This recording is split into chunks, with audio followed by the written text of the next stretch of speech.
not, we should do it.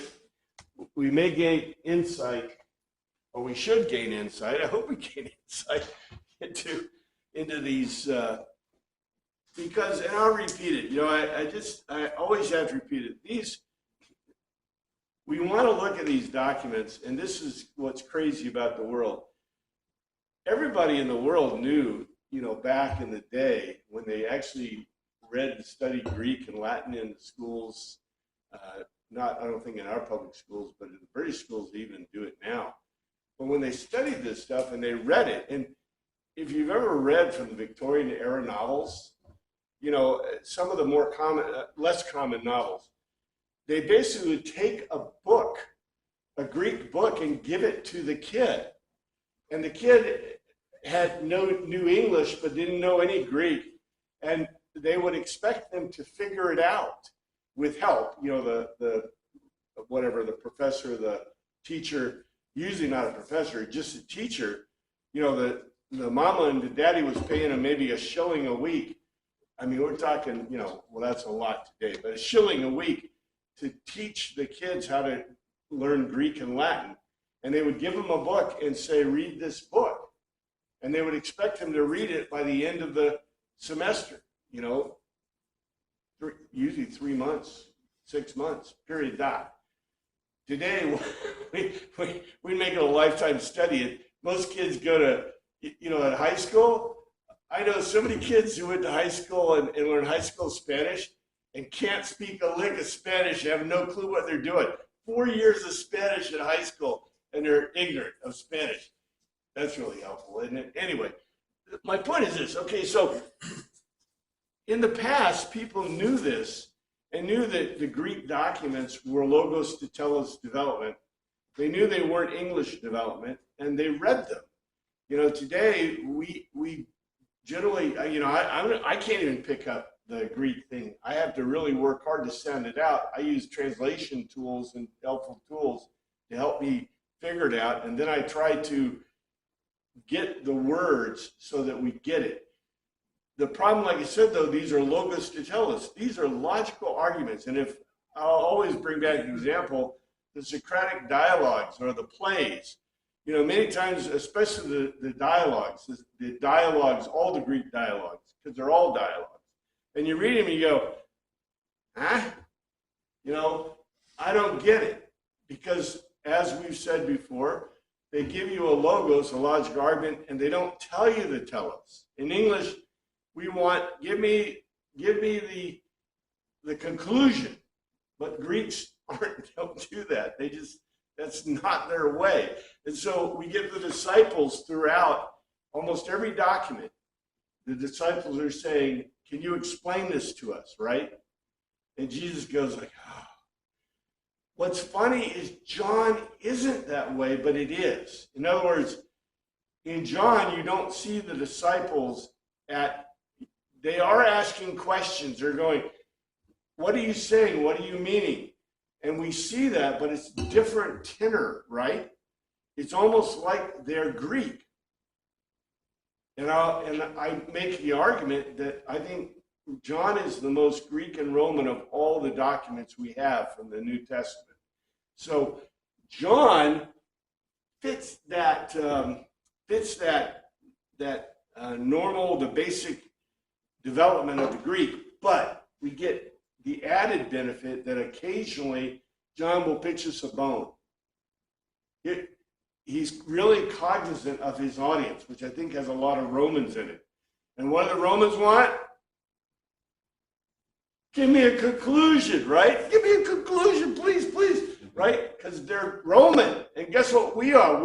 We're supposed to be Greek thinkers, but what have we got over the top of us? The Roman Latin thing. It's even worse for us. Aaron was asking me about English. She had this thing about English. Why is English so difficult? Well, because it's Anglo-Saxon, which is Germanic, mixed with French, which is a Latin-based language. So what do you think's going to happen, right? Huge vocabulary, very complex language, more verb forms than I think any other language in the world, although we lost some of the funky ones that the Greeks have. But Still difficult, right? English is difficult. Why shouldn't Greek be?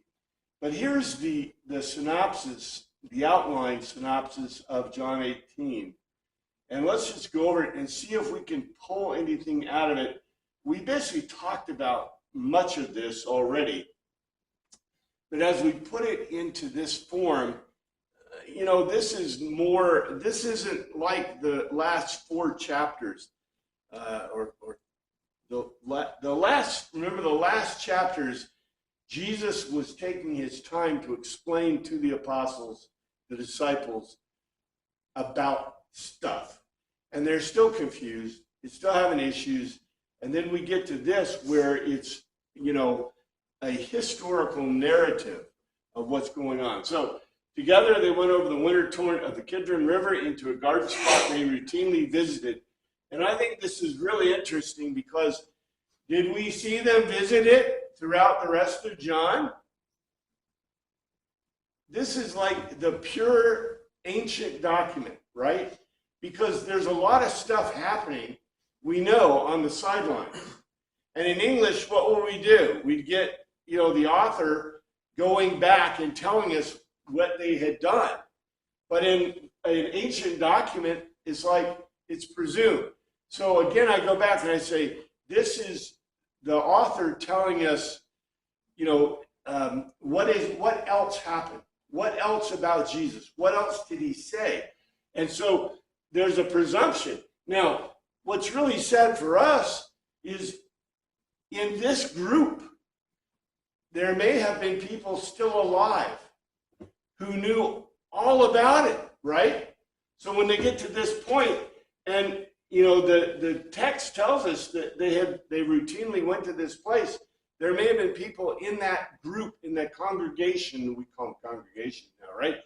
In that synagogue, in that, Christians, and they said, well, what else?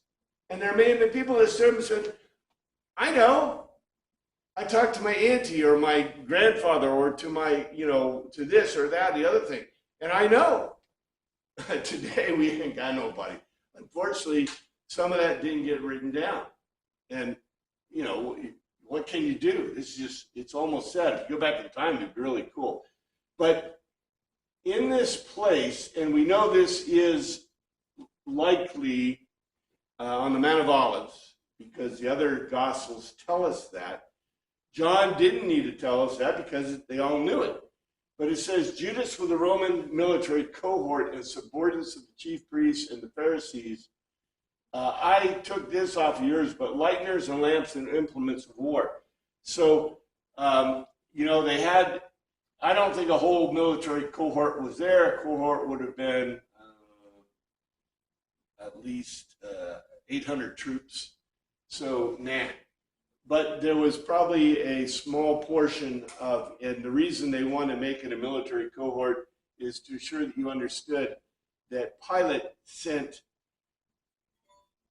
probably, and I told you this before, Pilate sent a leader of a cohort probably, which would probably be, he probably sent some of the head in of one of the centuries. So I doubt if it was a cohort. It probably wasn't even a century, but there was, you can leave it at that. Unfortunately, today I think that when this came up, they may have asked the question, well, what was it, right? And John is using very technical Roman terms. And the people that were there said, well, there were this many troops or whatever, right? And so they got their explanation, but we don't have the direct explanation. What's interesting is that the subordinates of the chief priests and Pharisees, it says there were lighteners and lamps. Lighteners would be like torches, lamps, and implements of warfare. And I think it's interesting that it says implements of warfare because that the military cohort would have had gladius swords. Gladius. They would have had their shields.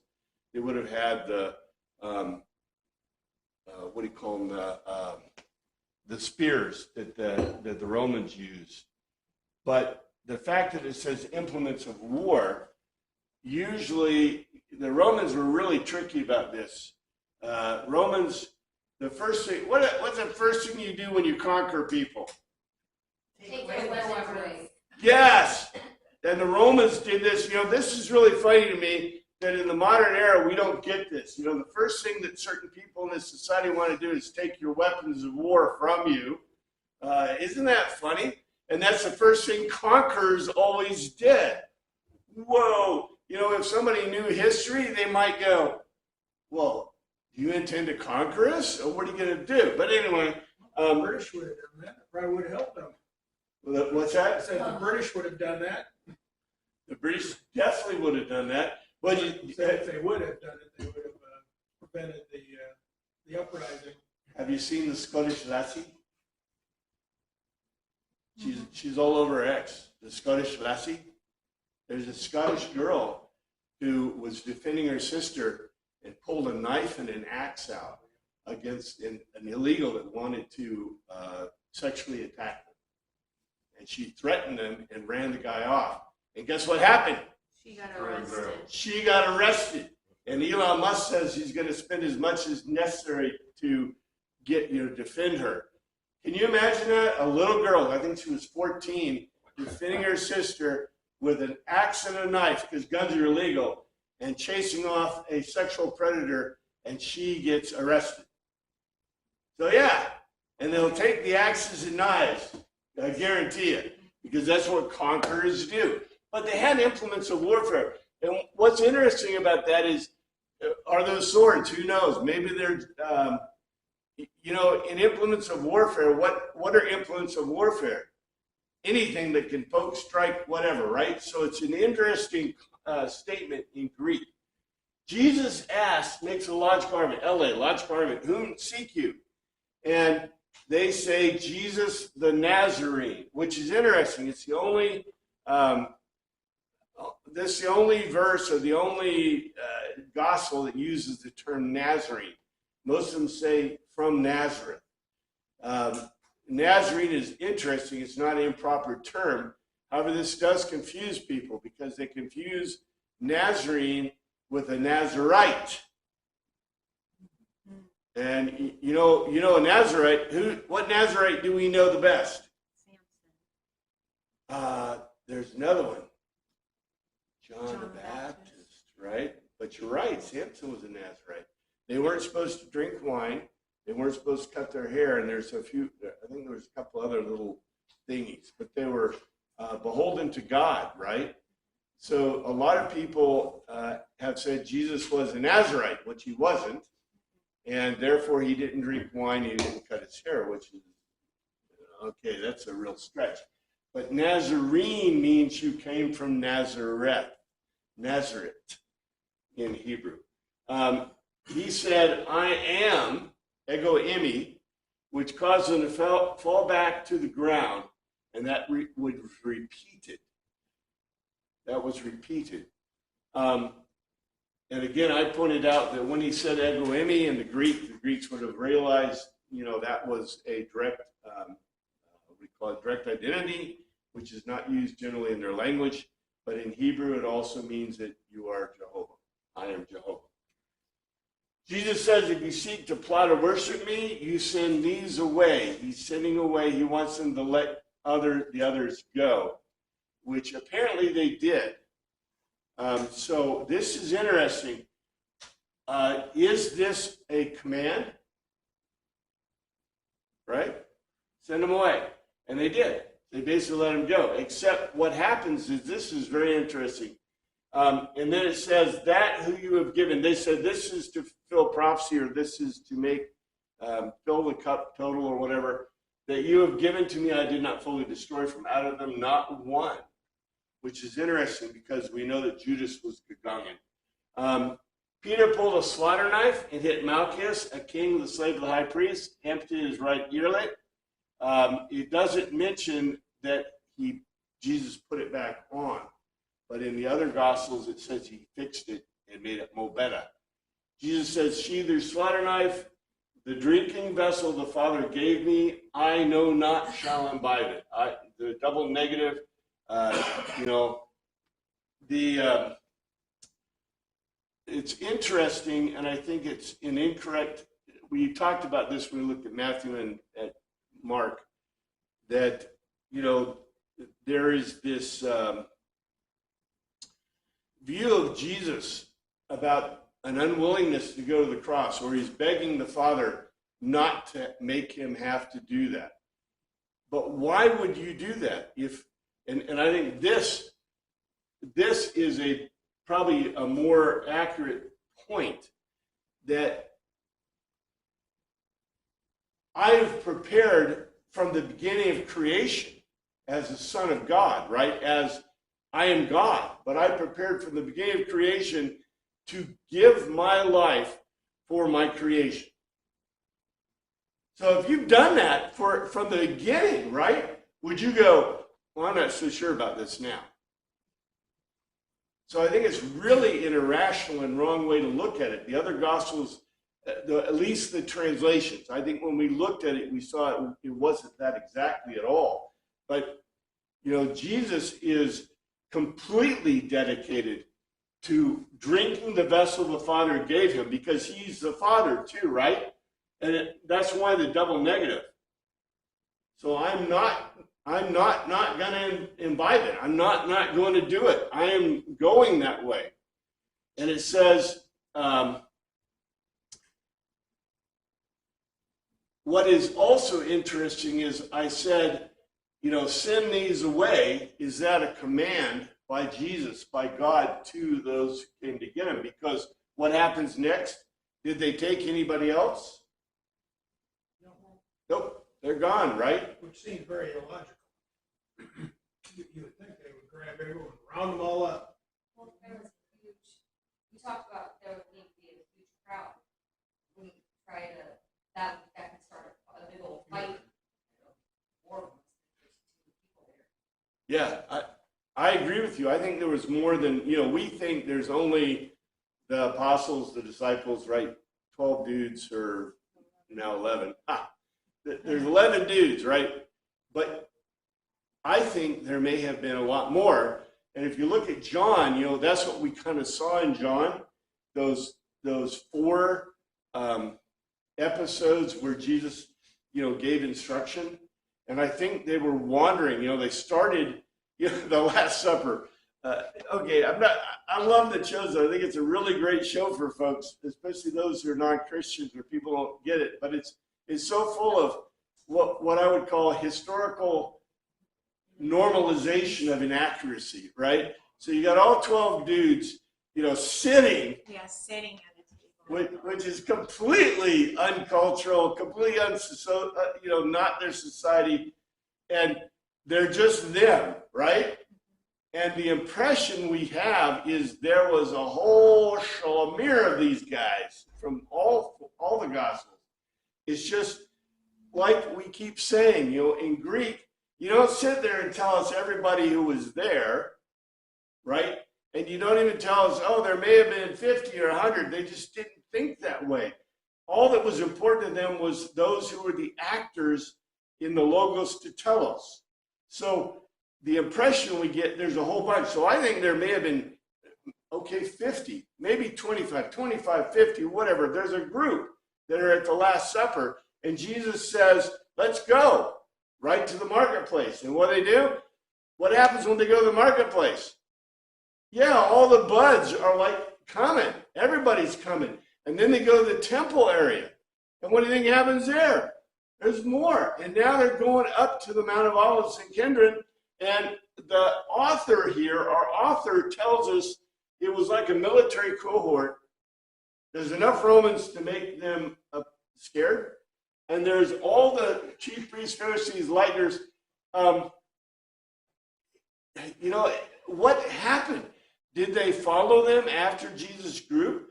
But for some reason, they're not concerned. And I expect it's because they had implements of war. They have the stuff. They're ready to go. Everybody else is maybe, you know, it's kind of getting late. And now they're some are going home, whatever. I don't know. This is what we want to know, right? We want to know the rest of the details, and we don't really get them. But they let the others go, and it says, altogether they took hold of Jesus and they tied him in bonds. So the others were unable to defend him or stop them, and maybe they didn't want to, or maybe Jesus, Jesus was actively, telling him, don't fight, don't whatever. It's not because Jesus didn't want to fight. It's because this statement, I think, is the important one. The drinking vessel the Father gave me, I know not shall imbibe it. In other words, and I think the Chosen does pretty well with this, that Jesus' whole purpose in the world is to die for sin.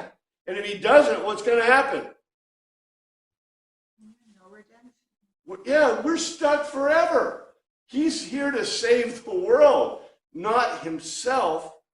And his followers, as I mentioned before, I think the biggest thing with the followers is Jesus wants them to lead. And unfortunately, they're proving him opposite. Maybe the events are very good to help us and help them learn to lead, right? But it's almost an opposite. It's like, psychological warfare against your children. You tell them to do something so that they will do the opposite and the right thing. I don't know. I've done that before with my kids, so it's a good technique. They led him to Annas, the father-in-law of Caiaphas, the chief priest of the year. So Caiaphas is the chief priest of the year. I think, again, going back to the Chosen seems like a great example. They do not depict that situation correctly. The Romans chose them very wisely. Pilate was a very smart dude, and the Romans were really smart, because how do I separate the people? How do I control them? I designate their high priest. And it's really interesting. There was more than Annas and Caiaphas. We don't know all the others. We just know those two dudes because one was the father-in-law of the other, and they were both chief priests. So, and it's almost an ironic joke, but the chief priest was supposed to be the chief priest until his death, but it was a yearly thing that Pilate would, the Romans would set. So, let's see. Then Annas, Caiaphas was the one who said, bear together one man die off on behalf of the people. In other words, in the English translations we have, it's better for one man to die for the people, on behalf of the people. That's what Caiaphas, he had prophesied that. So the impression we get is that Caiaphas was not totally outside of the sphere of God, but it also should scare us. That means that someone could have prophetic wisdom and be completely, it's Caiaphas anti-God. I mean, this is a difficult thing, right? I mean, I think that the Greeks revel in this. We don't. Caiaphas is one of the guys that helped execute Christ. Caiaphas, though, because they executed Christ, is one of those who helped bring about salvation. Jesus himself and John say that he gave a prophetic prophecy, right? So can there be all bad and all good? Or is there some good in the bad? Or is Caiaphas done? Or does this mean that people who are not connected to God in a way we would consider to be properly connected? I think it depends on your view on humanity and how God works in those that have sinned and those who are sinful but recognized. Yeah, it's about God's sovereign choice of how to make these events come around. Well, and I think, I'll give the example Ayn Rand. Okay, Ayn Rand a non-Christian person. We don't know if she took on the mantle of Christianity. She became much more open to the idea of God as she aged. But her philosophy and her ideas, I think, are very compelling, logical, and reasonable. And Christians should at least study and understand them, because I think they are very strongly Christian. Well, and don't let the word existentialism scare you, but existentialism was invented by Soren Kierkegaard as a very Christian idea, and he is the father of evangelical thought. Now, Soren Kierkegaard was a very strong Christian. Ayn Rand is not. So my point is this: the philosophies and ideas and logic and reason, if they are logical and reasonable, are still good for us, right? Even if they come from the mouth of the brain of a person who is not necessarily godly. So, as we live our lives, listen to the words of people that maybe you don't even respect or whatever. If they say something reasonable, now, if they tell you that I can't define man or woman or male or female, no. If they say there's global warming, no. They just automatically told me they're an idiot, but sort of. Like Musk. I wouldn't consider him a strong Christian. Some of the things he's doing Yeah. are helping us, helping the cause.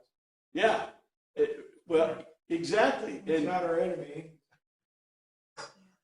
Jesus even talked about this, if they're doing things that help you and aid you, right, then that's good. And remember the guy, there was a guy, the disciples said, he's casting out demons in your name. Shall we stop him? And Jesus goes, no, don't stop him. He's working for us, right, with us. Now, that was a person that was doing it in the name of Jesus. Do you know their heart? I don't know. Jesus, that's not for me to decide, really, right? That's a God thing. We as Christians are supposed to judge. I saw a cute meme that was actually pretty good. It talked about, one of the things that they always talk about Christians, you're not supposed to judge. There are innumerable verses in the New Testament and the Old Testament that tell you what you are supposed to judge, right? As Christians, as God-fearing people. Jesus never told you not to judge. There are just specific things that you can't judge, and the reason you can't judge them, and you don't know people's hearts and minds. Yeah, I don't know your hearts and mind. That's funny. Well, that's too much of a side note, but it cracks me up that in the modern era, we look for motives. Who cares what your motives are? If you sin and harm people, I don't care what your motives or why. God says, like to murderers. Well, that seems reasonable to me. God said it, let's do it. Instead we coddle criminals, and guess what we get more of? Crime. But that's truth is an objective thing. So truth is truth no matter what source it comes from. And so people sometimes will completely dismiss something, but even somebody like you said who's usually wrong, they can make sometimes an observation about something that might be useful, or truth is its own thing. It doesn't depend on the source. I agree, and I think that's the Greeks would understand that right off. For some reason, we've kind of lost our foundational footing, and I believe that, like, for example, and I told this to someone just recently. You realize that every scientist in the world until the 20th century was Christian, very strongly Christian.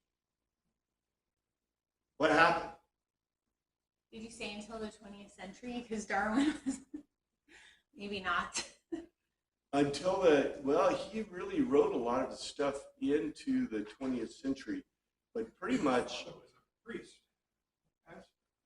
Darwin, I don't know if he started there, but Isaac Newton, almost all the great studiers, really until they started separating out the philosophy from theology, and they started separating out the the sciences Right. in university, which is around, the 1900s.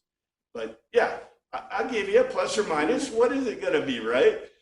I like talking about the Victorian era, but that was 1850 to 1901. So close, right? Close. Anyway, yeah. So Peter and the experientially known to the chief priests entered in company with Jesus into the courtyard. So this is interesting. So they didn't capture them, but they were going along with Jesus to the chief priest's place. And that's also interesting because, in the other Gospels, they scattered, right? But still, Peter and apparently John, because we're presuming the experientially known to the chief priest dude was John, into the courtyard. Peter was outside of doors, and I love that term. We saw that term used metaphorically, but it's used, remember, Greeks aren't metaphorical, right? It's concrete. They were kicking the people out of doors of the synagogue, and Peter is outside of doors. Other to the gate warden, who was a female slave, right? And Peter introduced the other guy, the experientially known to the chief priest, introduced Peter to the gate warden, who was a female slave, which is really, really odd. We talked about that. So a slave girl gate warden made a logical argument. Are you not a disciple?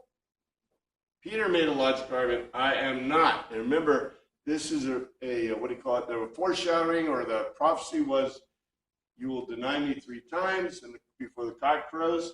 Male slaves and subordinates, fire of coals, Peter with them. And then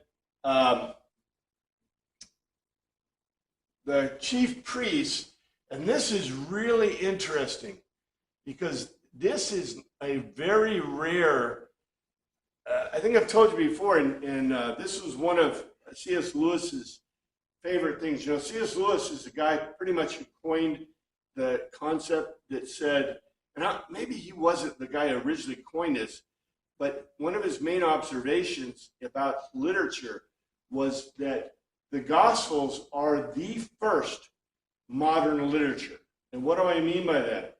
Because modern literature has narrative and dialogue mixed. What's very complex here is we have dialogue and narrative mixed with, it's all about Jesus. Jesus is being brought, and we have Peter and John, and we have this conversation with the slave girl, right? And Peter is saying, I am not. And meanwhile, you have this other thing going on in dialogue where the chief priest asks Jesus about his instruction and about his disciples and about when he instructed disciples. So we have, at the same time, we have Peter and John in communication dialogue. We have a narrative that points this out, and we have another dialogue. This is very modern. And that's what C.S. Lewis was pointing out. It's amazing that we go from literature that is nothing like this to literature that is suddenly a modern literature, which is what all modern writing, novels, fiction, and not fiction is about, dialogue and narrative. So Jesus says, I uttered words in all outspokenness. I taught at all times in the synagogue and temple. In concealed, I uttered no words. You look. They see with physical eyes what I said. So, the chief priest, and I didn't include all that. We already talked about that, how he was pretty, deferral. He was being deferential to Christ. And then Christ kind of smacked him. He's asking these questions, and and Jesus' statement to him is, I didn't do this in hiding. In other words, the impression is that who heard it? The chief priest heard it, right? But to all of his apostles, disciples, and people, because Jesus taught at all times in the synagogue and the temple.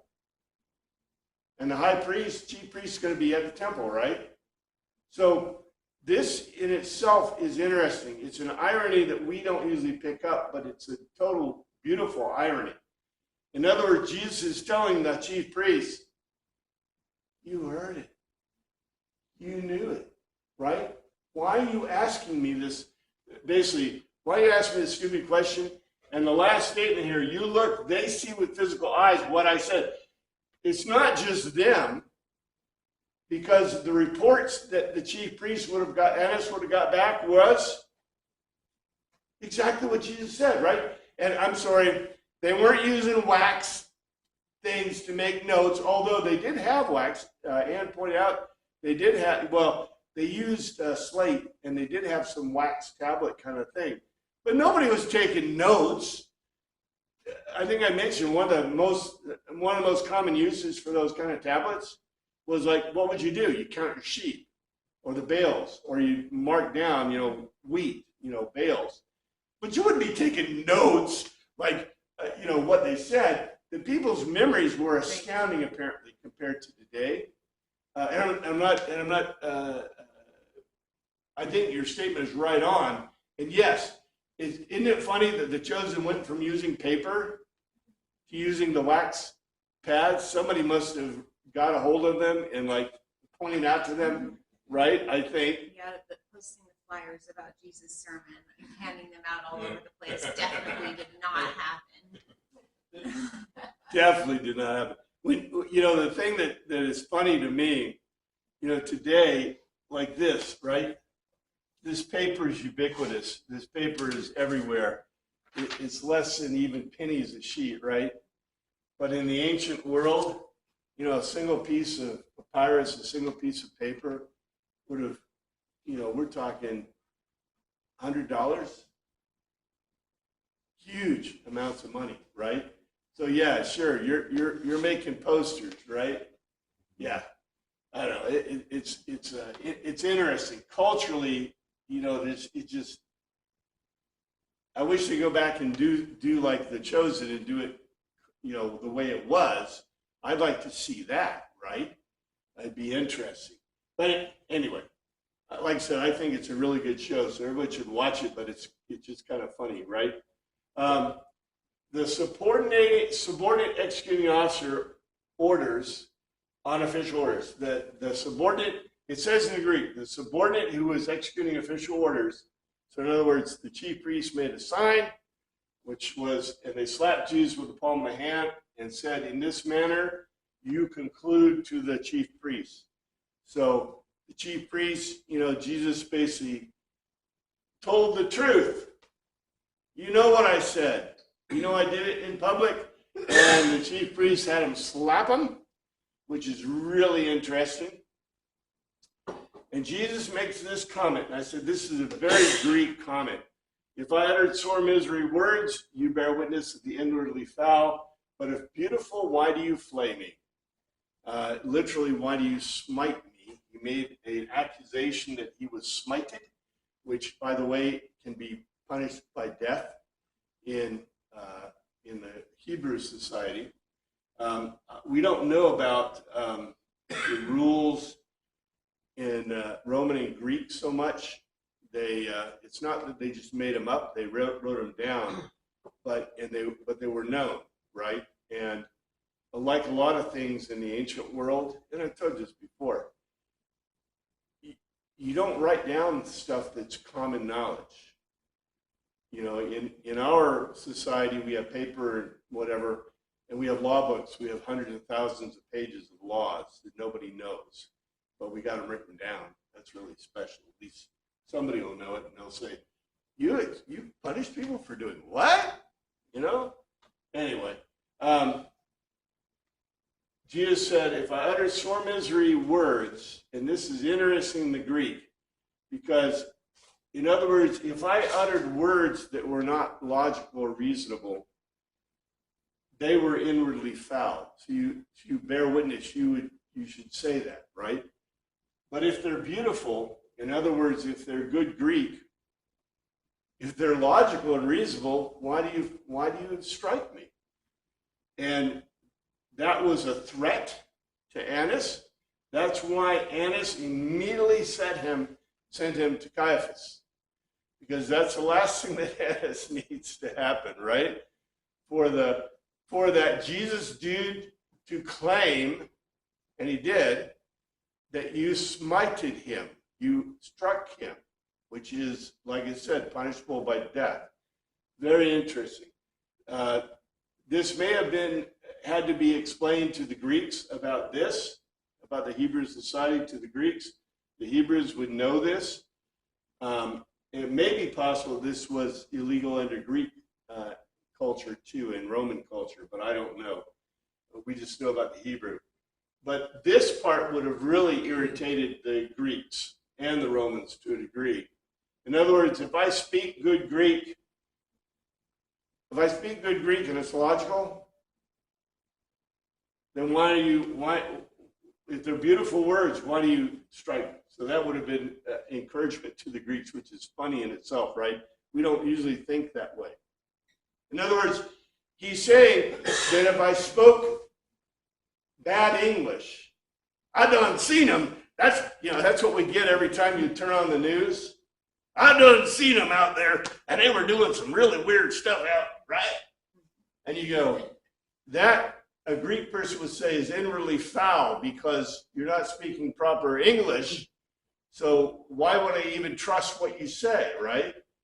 So that, in our society, we kind of just, I don't know, it irritates me, but I guess it doesn't irritate the person who said it well enough that they want to learn how to speak English properly. And then we have people that can't, I won't say that. I keep writing to them, telling them to get her off the air. But how can you have a newsreader that speaks in a foreign accent tongue that is obviously not English? Better to have her speak like a hillbilly than speak like a person who's a foreign language student who can't speak. Anyway, they don't answer me.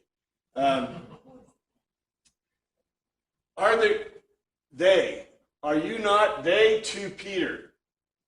Are you not from out among his disciples? Now, this is after Annas sent him to Caiaphas. So we don't know where he is, but the impression is that this is still at Annas' house. And Peter said, I am not. To them, again, this is a very interesting thing. So the slave that of the high priest Peter struck, this was his relative. I saw you in the garden with him. That's a direct witness. Peter denied, and directly a cock emitted a sound. In the other Gospels, we get that Peter, went off scared, whatever. They don't tell us that. I think the most important thing that we get from John that's different is John gives us details, right? People wanted to know more. And so the details we get are who and how his denial worked. So that was interesting.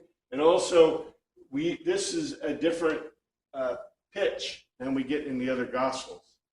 I saw you in the garden with him, right? Witnessed it. And Peter still said, no, I didn't, which is wild. They led him from Caiaphas. So Caiaphas had him. We don't know what happened with Caiaphas. Maybe Caiaphas was next door to Annas. I don't know. We don't know that exactly. Maybe he had the next house down. But it's apparently pretty close, but we don't have the details in John about that. Led from Caiaphas to the praetorium at dawn. They did not enter the praetorium because they wanted to eat the Passover. We know about that. Pilate went outside of doors. And that term is just really interesting. And then Pilate goes, what complaint you bear down of this man? So Pilate accommodated them. And again, I pointed out to you before, this was a really different Pilate than the Pilate that took over originally as Caesar Maritama and was, sprinkling the blood of the sacrifices literally with the blood of the Hebrews that were opposing him and the Imagios he was bringing in. So here's the Pilate who went outside the doors. What complaint you bear down on this man? They said, if he was not inwardly doing foul, we would not have given him to you. Which, by the way, if you said this to Pilate, This is like the director of the CDC saying, I can't define a male and a female. The Pilate. The first thing Pilate says is, I want to just smack you because you're stupid, right? So this is very interesting. If he was not doing something wrong, we would not have given him to you. That's not what Pilate said. He says, what complaint do you bear down to this man? This is kind of like Lenin. Show me or like Stalin. Show me the man, I'll show you the crime, right? Anyway, very interesting. So this really irritated Pilate. This would really irritate the Greeks. They would see this as completely wrong. Take hold of him and down your law. In other words, use your law. You judge him. You distinguish him. And Judea said, it is not our right to kill outright. No. Okay, do you see the lack of logic in this whole statement here? First of all, they said, if he wasn't doing something wrong, we would, if he was not doing foul, inwardly doing foul. In other words, his heart's foul. Well, how do you know? He's not doing anything wrong, but he's foul anyway, right? And Jesus had alluded to this. He was using great and beautiful Greek. If you're speaking great and beautiful Greek, how could you be doing wrong, right? If you're not doing something physically incorrect or wrong. We will not give to you. Take hold of him and down, distinguish him by your law. It's not our right to kill outright. No. In other words, the presumption is it's whatever he did was a killing offense. Now, what are the Romans and the Greeks thinking?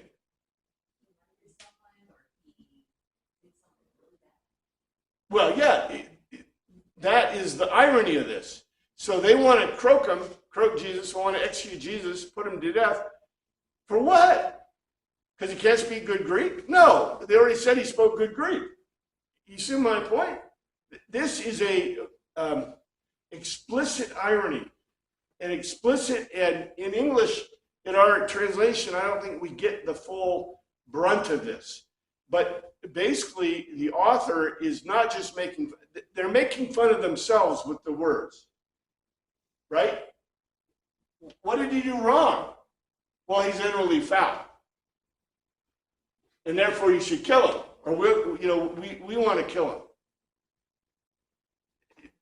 Look, I don't know where your justice meter is, but Pilate is a Roman. He's a Latin dude. He has a really high justice meter.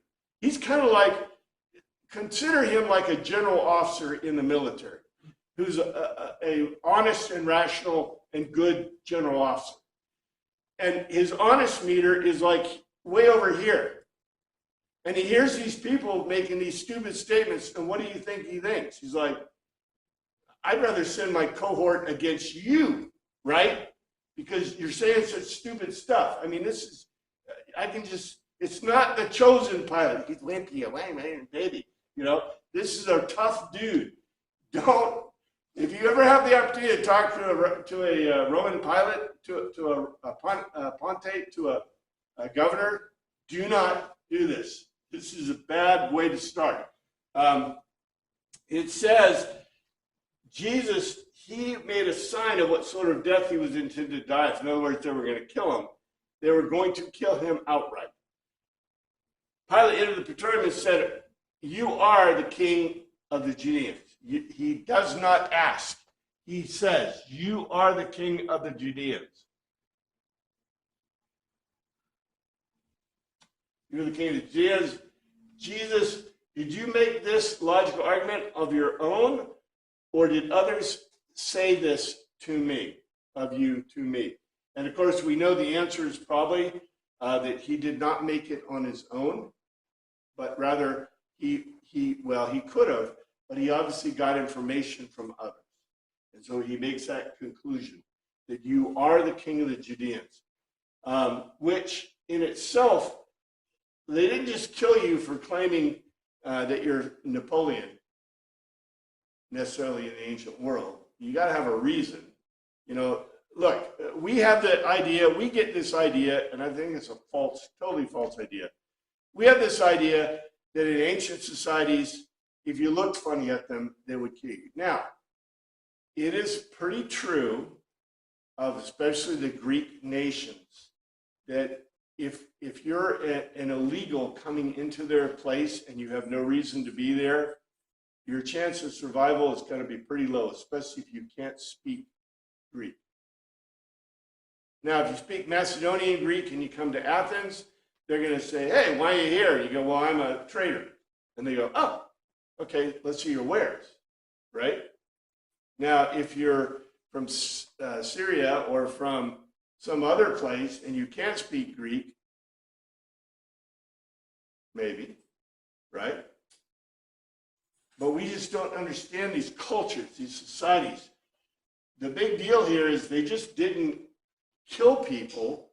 You know, this was one of the things that the Romans brought into the world was legal rights, legal standing. And they just didn't, you know, yeah, if you pulled a sword, I'm amazed that Peter survived. Because if you pulled a sword, you know, if he had pulled it on one of the Romans legionnaires, he would be done, okay? Because they didn't play games with that. But they just didn't, you know, wander around killing people. It isn't the way the do you think the Romans could have controlled the whole world if that's what they did? You know, the known world? No, it just doesn't work that way, and neither did Alexander. You don't, look, you don't have the whole Hellenized world because you make them all irritated.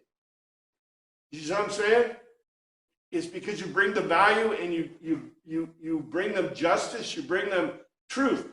You know, otherwise, you know, it's irrational to think, oh yeah, you know, they kill everybody, create raping and steal everything, and therefore everyone wants to be like them. It don't work that way. I guarantee you, it does not work that way. You want to be like Pol Pot or the Soviet Union, you know, or Communist China? I don't think so. Anyway, I am not a Judean. This pilot did not ask the question. He says, I am not a Judean. Your people, the chief priests, gave you over to me. What have you done? This is a question. What have you done? And, you know, Pilate said, you are the king of the Judeans, but Jesus makes this comment. My kingdom is not from out of the created. If out of the created, subordinates would warfare for me. Literally, my subordinates would fight in a war for me. But he goes, at present, my kingdom is not on either side. Now that's a very interesting statement, probably worthy of a huge theological understanding, because Jesus literally says, my kingdom is not on either side. I'm not even sure where to take that. That is a very interesting statement from Christ. In other words, he's infiltrated the kingdom of Satan, right, which is the created world, the gay, and yet he is obviously God,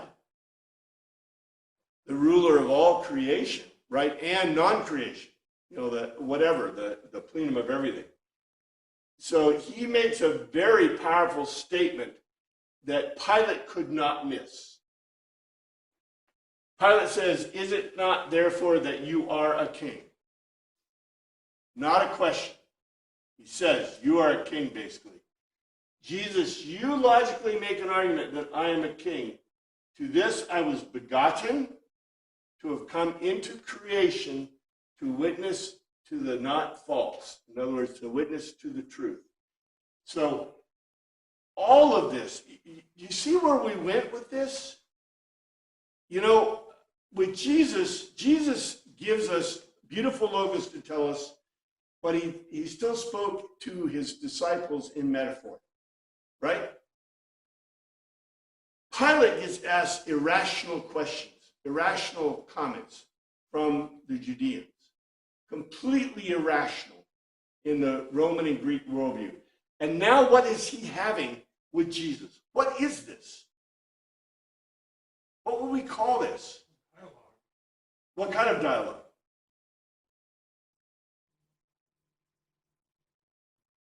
Is it opinions? Is it a logical argument? Yeah. What we're seeing here, we go from irrationality, right? From Annas. Annas says stupid stuff, and Jesus calls him on it, right? Jesus wanted a dialogue with Annas, right? And Caiaphas, a logical argument.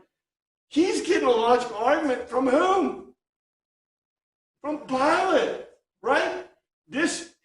All the Greeks in the crowd, the Greeks are going like, this is so good, right? The Romans are going, this is so good, because a Roman is doing it. This is their whole being, their whole life.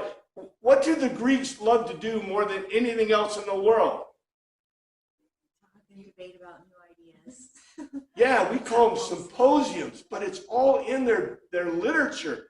They have symposiums where they drink and eat and talk and recite poetry, epic poetry, right?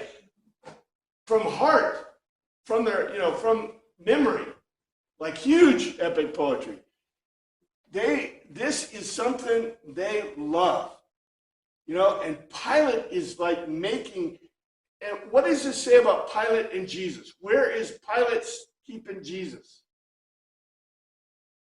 Do you have a logical argument in a rational discussion with someone you think is lower than you are, or equal to you, or higher than you?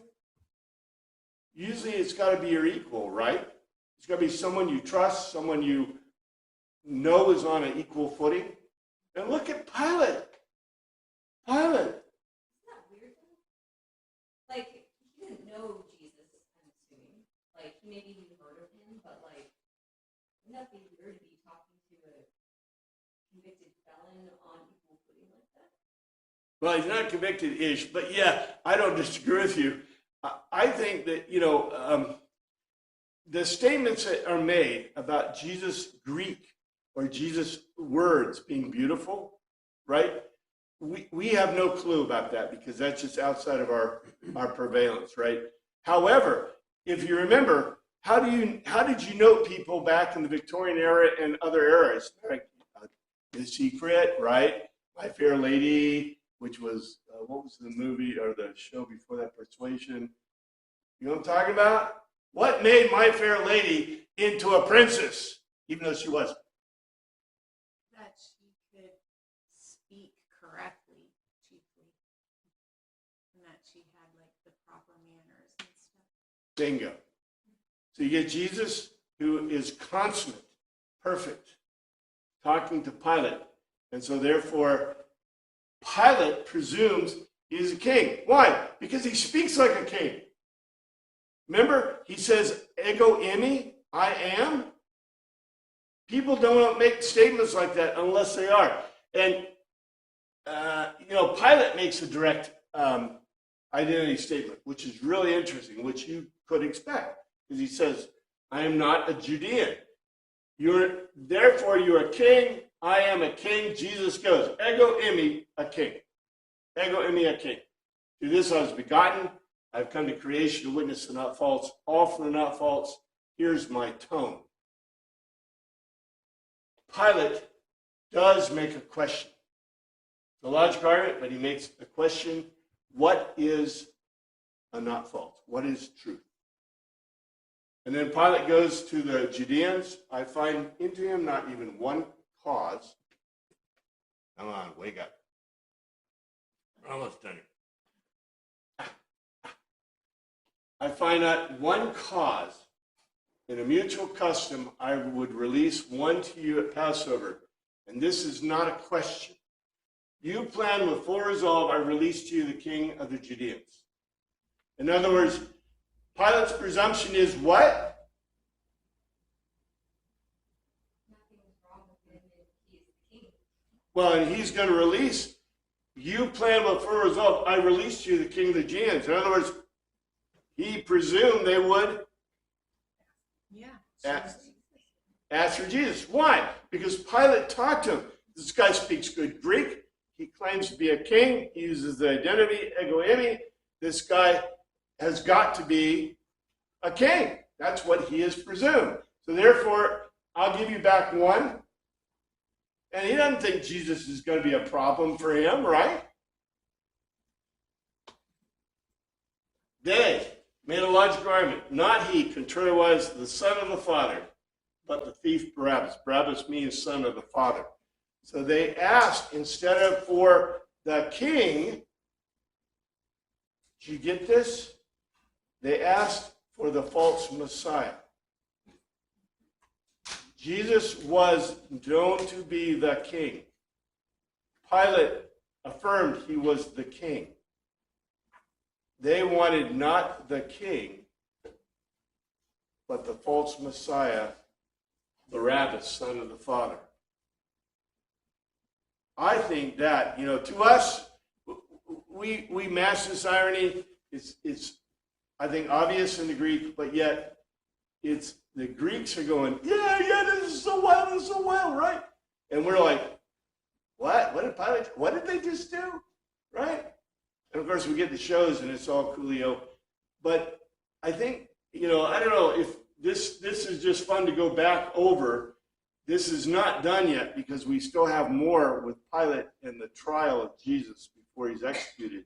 But I just think we need to put Pilate and we need to put this whole situation on a footing that is very, to understand their culture and the society, what's going on. Thank you, Father, for we pray you look after us this week. In your name we pray.